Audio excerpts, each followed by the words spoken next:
Hi hello ನಮಸ್ಕಾರ. ಇವತ್ತು ನಾವು ಬಿ ಪಿ ಬಗ್ಗೆ ಮಾತಾಡೋಣ. ಬಿ ಪಿ ಅಂದರೆ ಏನು, ಹೇಗೆ ಬರುತ್ತೆ, ಕಾರಣಗಳೇನು, ಇವೆಲ್ಲವನ್ನು ತಿಳ್ಕೊಳ್ಳೋಣ. ಬಿ ಪಿ ಅಂದರೆ ಏನು? ಬಿ ಪಿ ಅಂದರೆ ನಮ್ಮ ರಕ್ತನಾಳಗಳ ಒಳಗೆ ಒತ್ತಡ ಜಾಸ್ತಿ ಆದಾಗ, ನಮ್ಮ ರಕ್ತನಾಳದ ಒಳಗೆ ರಕ್ತದ ಒತ್ತಡ ಜಾಸ್ತಿ ಆದಾಗ ಅದಕ್ಕೆ ನಾವು ಬಿ ಪಿ ಅಂತ ಹೇಳ್ತೀವಿ. ರಕ್ತದ ಒತ್ತಡ ಹೇಗೆ ಜಾಸ್ತಿ ಆಗುತ್ತೆ? ಒಂದು, ನಮ್ಮ ರಕ್ತನಾಳಗಳು ಸಂಕೋಚನಗೊಂಡಾಗ, ಅಂದರೆ ಕಾನ್ಸ್ಟ್ರಿಕ್ಟ್ ಆದಾಗ ಅಥವಾ ಅದರ ಡಯಾಮೀಟರ್ ಸಣ್ಣದಾದಾಗ ರಕ್ತನಾಳಗಳಲ್ಲಿ ಪ್ರೆಷರ್ ಜಾಸ್ತಿ ಆಗುತ್ತೆ. ಹೇಗಂದ್ರೆ ಒಂದು ಎಕ್ಸಾಂಪಲ್ ಹೇಳ್ತೀನಿ. ಈಗ ನಿಮ್ಮ ಕೈಯಲ್ಲಿ ಒಂದು ಪೈಪ್ ಇದೆ, ಪೈಪಿಂದ ನೀರು ಬಿಡ್ತಾ ಇದ್ದೀರಾ ಅನ್ಕೊಳ್ಳೋಣ. ಬಿಡ್ತಿರ್ಬೇಕಾದ್ರೆ ಒಂದು ಸರ್ಟನ್ ಪ್ರೆಷರಲ್ಲಿ ನೀರು ಹೊರಗೆ ಬರ್ತಾ ಇರುತ್ತೆ. That is common pressure, normal pressure ಅಂತ ಹೇಳ್ತೀವಿ. ಈಗ ನೀವು ಇನ್ನೊಂದು ಸ್ವಲ್ಪ ದೂರ ನೀರು ಬಿಡಬೇಕು ಅಂದಾಗ ನೀವೇನು ಮಾಡ್ತೀರಿ?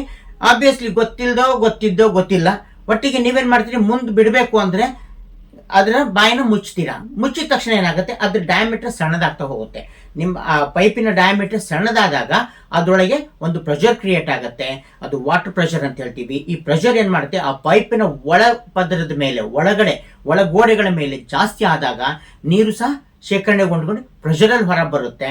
ಆ ಹೊರಗೆ ಬರ್ತಿರೋ ಪ್ರೆಷರಿಗೆ ನಾವು ವಾಟರ್ ಪ್ರೆಷರ್ ಅಂತ ಹೇಳ್ತೀವಿ. ಹಾಗೆ ನಮ್ಮ ದೇಹದ ರಕ್ತನಾಳಗಳಲ್ಲಿ ಆ ಒಂದು ಡಯಾಮೀಟರ್ ಏನಿದೆಯಲ್ಲ, ಆರ್ಟರಿಸ್ ಡಯಾಮೀಟರ್, ಅದು ಸಣ್ಣದಾದಾಗ ಅದು ಹೆಂಗೆ ಸಣ್ಣದಾಗುತ್ತೆ? ಒಂದು, ಫ್ಯಾಟ್ ಅಕ್ಯುಮುಲೇಷನ್, ಅಂದರೆ ಕೊಬ್ಬು ಜಾಸ್ತಿ ಅಕ್ಯುಮುಲೇಟ್ ಆದಾಗ ನಮ್ಮ ರಕ್ತನಾಳಗಳಲ್ಲಿ ಪ್ರೆಷರ್ ಕ್ರಿಯೇಟ್ ಜಾಸ್ತಿ ಆಗುತ್ತೆ. ಇದು ಹ್ಯಾಕೆ ಕ್ರಿಯೇಟ್ ಆಗುತ್ತೆ ಅಂದರೆ, ಒಂದು, ನಾವು ತಿನ್ನುವಂಥ ಆಹಾರದಿಂದ ಆಗಿರ್ಬೋದು, ಅತಿಯಾದ ಕೊಬ್ಬು ಸೇವನೆಯಿಂದ, ಒತ್ತಡದಿಂದ, ಬಹಳಷ್ಟು ವಿಧದಲ್ಲಿ ನಮ್ಮ ದೇಹದಲ್ಲಿ ರಕ್ತದ ಒತ್ತಡ ಜಾಸ್ತಿ ಆಗ್ತಾ ಹೋಗುತ್ತೆ due to accumulation of fat ಅಂದರೆ ನಾವೀಗ ಜಂಕ್ ಫುಡ್ ತೊಗೊಳ್ಳೋದ್ರಿಂದನೂ ಬಂದಿರ್ಬೋದು. ಬಹಳಷ್ಟು ವಿಧವಾದ ಫ್ಯಾಟ್ಗಳನ್ನ ತೊಗೊಳ್ತೀವಿ. ಸ್ಯಾಚುರೇಟ್ ಫ್ಯಾಟ್ ತೊಗೊಳ್ತೀವಿ, ಅನ್ಸ್ಯಾಚುರೇಟ್ ಫ್ಯಾಟ್ ತೊಗೊಳ್ತೀವಿ. ಈ ರೀತಿ ಬಹಳಷ್ಟು ವಿಧವಾದ ಫ್ಯಾಟ್ಸ್ಗಳನ್ನ ನಾವು ಕನ್ಸ್ಯೂಮ್ ಮಾಡೋದ್ರಿಂದ ಕೆಲವು ಗುಡ್ ಫ್ಯಾಟ್ ಇದ್ದಾವೆ, ಕೆಲವು ಬ್ಯಾಡ್ ಫ್ಯಾಟ್ ಇದ್ದಾವೆ. ಆ ಬ್ಯಾಡ್ ಫ್ಯಾಟ್ಗಳನ್ನ ಜಾಸ್ತಿ ನಾವು ಕನ್ಸಂಪ್ಷನ್ ಮಾಡ್ತಾ ಇದ್ದಂಗೆ ನಮ್ಮ ದೇಹದಲ್ಲೂ ಸಹ ಫ್ಯಾಟ್ ಅಕ್ಯುಮುಲೇಷನ್ ಜಾಸ್ತಿ ಆಗ್ತಾ ಹೋಗುತ್ತೆ. ಈಗ ಏನಾಗುತ್ತೆ ಅಂದರೆ, ನಮ್ಮ ರಕ್ತನಾಳಗಳಲ್ಲಿ ಫ್ಯಾಟ್ ಅಕ್ಯುಮುಲೇಷನ್ ಆದಾಗ ಅದ್ರ ಡಯಾಮೀಟರ್, ಅಂದರೆ ಈಗ ನಮ್ಮ ರಕ್ತನಾಳ ಇಷ್ಟು ಡಯಾಮೀಟರ್ ಇರಬೇಕು. ಇದರೊಳಗೆ ಹರಿತಿರೋ ರಕ್ತ ಪೂರ್ತಿ ಕಂಪ್ಲೀಟ್ ಆಗಿ ಒಂದು ನಾರ್ಮಲ್ ಪ್ರೆಷರ್ ಬರ್ತಿರುತ್ತೆ. ಈಗ ನಮ್ಮ ರಕ್ತನಾಳಗಳಲ್ಲಿ ಫ್ಯಾಟ್ ಅಕ್ಯುಮುಲೇಷನ್ ಆಗಿಬಿಟ್ಟು, ಹೀಗೆ ಫ್ಯಾಟ್ ಅಕ್ಯುಮುಲೇಷನ್ ಆಯಿತು ಅಂದರೆ ಇದ್ರ ಡಯಾಮೀಟರ್ ಸಣ್ಣದಾಯಿತು. ಈ ಡಯಾಮೀಟರ್ ಸಣ್ಣದಾದಾಗ ಇದರೊಳಗೆ ಬರ್ತಿರೋ ರಕ್ತದ ಇದನ್ನು ಅಷ್ಟೇ ಜಾಸ್ತಿ ಆಗ್ತಾ ಹೋಗುತ್ತೆ, ಪ್ರೆಷರು ಸಹ ಜಾಸ್ತಿ ಆಗ್ತಾ ಹೋಗುತ್ತೆ. ಇದಕ್ಕೆ ನಾವು ಬ್ಲಡ್ ಪ್ರೆಷರ್ ಅಂತ ಹೇಳ್ತೀವಿ. ಈ ಬ್ಲಡ್ ಪ್ರೆಷರ್ನ ಅಳೆಯೋದು ಹೇಗೆ ಅಂದರೆ, ಎರಡು ಇದ್ದಾವೆ. ಒಂದು ಸಿಸ್ಟೋಲಿಕ್ ಪ್ರೆಷರ್ ಮತ್ತು ಡಯಾಸ್ಟೋಲಿಕ್ ಪ್ರೆಷರ್. ನಾರ್ಮಲ್ ಆಗಿ ನಮ್ಮ WHO ರೆಕಮೆಂಡ್ ಮಾಡಿರೋದು 120/80 mmHg, ಮಿಲಿಮೀಟರ್ ಆಫ್ ಮರ್ಕ್ಯೂರಿ ಅಂತ. ನಾವು ಬಿ ಪಿ ಇನ್ಸ್ಟ್ರೂಮೆಂಟಲ್ಲಿ ನಾವು ಮರ್ಕ್ಯೂರಿ ಇದರಲ್ಲಿ ನಾವು ಅಳಿತೀವಿ, ಅದಕ್ಕೆ ಹೇಳ್ತೀವಿ 120/80 mmHg, ಮಿಲಿಮೀಟರ್ ಆಫ್ ಮರ್ಕ್ಯೂರಿ ಅಂತ ಹೇಳ್ತೀವಿ. ಇದು ಸರ್ಟನ್ ಏಜ್, ಅಂದರೆ ಟೀನೇಜಿಂದ ಅಡಲ್ಟ್ ಏಜ್ ತನಕ ಒಂದು ರೀತಿ ರೀಡಿಂಗ್ ಇರುತ್ತೆ. ಯಾವಾಗ ನಾವು ಸ್ವಲ್ಪ ಏಜ್ ಆಯಿತು 130/90 ಹಾಗೆ ಜಾಸ್ತಿ ಆಗ್ತಾ ಹೋಗುತ್ತೆ. ಇಲ್ಲಿ ಇನ್ನೊಂದು ನಾವು ತಿಳ್ಕೊಬೇಕಾಗಿರೋದೇನೆಂದರೆ, ಬಿ ಪಿಗೂ ಮತ್ತು ವೇರಿಯೇಷನ್ಸ್ಗೂ, ಬ್ಲಡ್ ಪ್ರೆಷರ್ಗೂ ಮತ್ತು ಬಿ ಪಿ ವೇರಿಯೇಷನ್ಸ್ಗೂ ಭಾಳ ಅಂತರ ಇದೆ. ಬಿ ಪಿ ಒಂದು ಸರ್ಟನ್ ಪ್ರೆಷರ್ ಯಾವಾಗಲೂ ಇರುತ್ತೆ, ಕಾನ್ಸ್ಟೆಂಟ್ ಆಗಿರುತ್ತೆ. ವೇರಿಯೇಷನ್ಸ್ ಜಾಸ್ತಿ ಕಡಿಮೆ ಆಗ್ತಾ ಇರುತ್ತೆ ಡ್ಯೂ ಟು ಒತ್ತಡದ ಮೇಲೆ, ಅಥವಾ ನಮ್ಮ ಸ್ಟ್ರೆಸ್ ಮೇಲೆ, ನಮ್ಮ ಆ್ಯಕ್ಟಿವಿಟೀಸ್ ಮೇಲೆ. ಸ್ಪೋರ್ಟ್ಸ್ ಅವರಿಗೂ ಅಷ್ಟೇ, ಸಡನ್ನಾಗಿ ಅವರು ಸ್ಪೀಡಾಗಿ ಓಡ್ತಿದ್ರು ಅಂದರೆ ಅವರ ಹಾರ್ಟ್ ಬೀಟು ಸಹ ಜಾಸ್ತಿ ಆಗ್ತಾ ಹೋಗುತ್ತೆ, ಸರ್ಕ್ಯುಲೇಷನ್ ಸ್ಪೀಡಾಗಿ ಹೋಗುತ್ತೆ. ಸ್ವಲ್ಪ ಹೊತ್ತು ಅವ್ರು ರಿಲ್ಯಾಕ್ಸ್ ಮಾಡಿ ಕೂತ್ಕೊಂಡ್ರು ಅಂದರೆ ಅವ್ರದ್ದು ಬಿ ಪಿ ನಾರ್ಮಲ್ ಬರುತ್ತೆ. ಅವರು ಹೋಗಿ ಅಥವಾ ಬಂದಾದಮೇಲೆ ನಾವು ಬಿ ಪಿನ ಮೆಜರ್ ಮಾಡಿದ್ರೆ ನಮಗೆ ಸಿಸ್ಟೋಲಿಕ್ ಪ್ರೆಷರ್ ಜಾಸ್ತಿನೇ ಕಾಣುತ್ತೆ.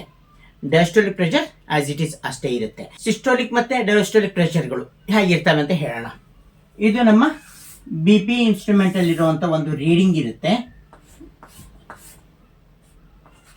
80, 90, 100, 110, 120, 130, 140, 150, 160, 170, 180 ಹೀಗೆ ಮೆಜರ್ಮೆಂಟ್ ಇರುತ್ತೆ.